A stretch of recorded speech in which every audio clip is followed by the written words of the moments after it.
বিসমিল্লাহির রহমানির রহিম। সম্মানিত সুধী সকলকে আসসালামু আলাইকুম। আশা করছি সকলে ভালো আছেন এবং সুস্থ আছেন। আমরা আজ উপস্থিত হয়েছি আপনাদের ছোট সময়রা যারা আমাদের দ্বিতীয় শ্রেণীতে পড়াশোনা করবে 2025 সাল থেকে, তাদের জন্য প্রথম সাময়িক পরীক্ষা প্রস্তুতি হিসেবে আমরা আজকে এটি 50 নম্বরের প্রশ্নপত্র এবং আপনারা কীভাবে প্রশ্নপত্রটি তৈরি করতে পারেন তার জন্য আমরা আজকের এই আলোচনায় এনেছি। আশা করছি প্রথম থেকে শেষ পর্যন্ত এই ভিডিওতে সময় দেবো, অল্প সময়ের মধ্যে শেষ করব। তো যারা আমাদের আজকের ভিডিওটি দেখছেন, নতুন পুরনো যারা দেখছেন, যারা এখন পর্যন্ত চ্যানেলটি আমাদের সাবস্ক্রাইব করেনি, অবশ্যই চ্যানেলটি সাবস্ক্রাইব করে নেবে পরবর্তী আপডেট পাওয়ার জন্য। আমাদের যে কোনো বিষয়ের উপরে আপডেট পেতে এবং আপনাদের যে কোনো পরামর্শ যদি আপনাদেরকে দেওয়ার যে বিষয়টি সেটি যদি আপনারা নিশ্চিত করতে চান, অবশ্যই আমাদের দেওয়া হোয়াটসঅ্যাপ নাম্বারে যোগাযোগ করতে পারেন। এবং হাতে লেখার উপরে যে কোনো বিষয়ের উপরে আমাদেরকে আপনাদের ছোট সময়দের হাতে লেখাগুলোর ছবি তুলে আমাদের হোয়াটসঅ্যাপে দেওয়ার চেষ্টা করবেন, আমরা আপনাদেরকে জানিয়ে দেওয়ার চেষ্টা করবো। হাতে লেখার উপরে আমাদের যে কোর্সগুলো চলছে সেগুলো কোর্সে যদি আপনি অংশগ্রহণ করতে চান অবশ্যই আমাদেরকে জানাবেন। আমরা আপনাদেরকে ফ্রি ক্লাসের যে ভিডিওগুলো রয়েছে সেগুলো আপনাদেরকে দেখে দেওয়ার চেষ্টা করব। তো আমরা চলে যাব আমাদের মূল বিষয়ে। আশা করছি আমরা দ্বিতীয় শ্রেণী যারা গার্ডিয়ান দেখছি আজকের ভিডিওটি অন্যান্য বিষয়গুলো দেখতে অবশ্যই আমাদের চ্যানেলটির সঙ্গে থাকবেন। আচ্ছা, তো আমরা এখানে যে বিষয়টি প্রথমে পেয়ে যাব সেটি হলো কবি ও কবিতার নাম সহ 21 গান।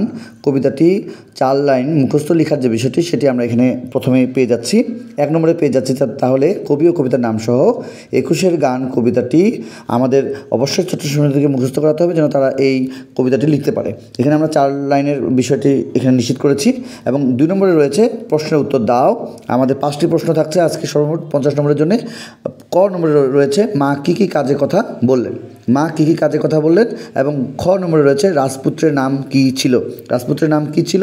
এরপরে আমাদের গ নম্বরের প্রশ্ন আছে হলো কার অনেক সাহস ছিল, কার অনেক সাহস ছিল এই বিষয়টি এখানে দেখতে পাচ্ছি। এবং আমাদের ঘ নম্বরে যেটি বলেছে সেটি হলো কে কলকলায়, কে কলকলায়। এবং ও নম্বরে আমাদের যে বিষয়টি রয়েছে সেটি হলো তোমার হাতে কী বই। তাহলে আমরা আমাদের ছোটো সময়দের যে কয়েকটি বিষয় না দেখালে নয়, আমরা মূলত 1 থেকে 10 পার্ট পর্যন্ত আপাতত আমাদের ছোটো সময় থেকে সুন্দরভাবে শেখানোর চেষ্টা করব। তো প্রথমে আমরা প্রশ্ন পেয়েছি কয়েকটি, তারপরে পেয়েছি তুমি তোমার বাসাবাড়িতে কী কী কাজ করো এই বিষয়ের উপরে একটি প্রশ্ন রয়েছে। 4 নম্বরে রয়েছে সাজিয়ে লিখো। আমরা এখানে কতগুলো বর্ণ দেখতে পাচ্ছি, সর্বমোট আমাদের 10টি বর্ণ রয়েছে। এই 10টি বর্ণ কীভাবে আমাদের ছোটো সময় সুন্দরভাবে সাজিয়ে লিখবে তার জন্য আমরা অবশ্যই সহযোগিতা করব। এবং এর পাশাপাশি আমরা পেয়ে যাবো 5 নম্বরে যুক্তবর্ণ ভেঙে একটি করে শব্দ তৈরি করো। দন্তস্বয় ত, মূর্ধন্যস্বয় কয় যুক্ত, মূর্ধন্য এবং টয় যুক্ত, এবং দন্তস্বয় কয় যুক্ত, এবং দন্তনয় যুক্ত।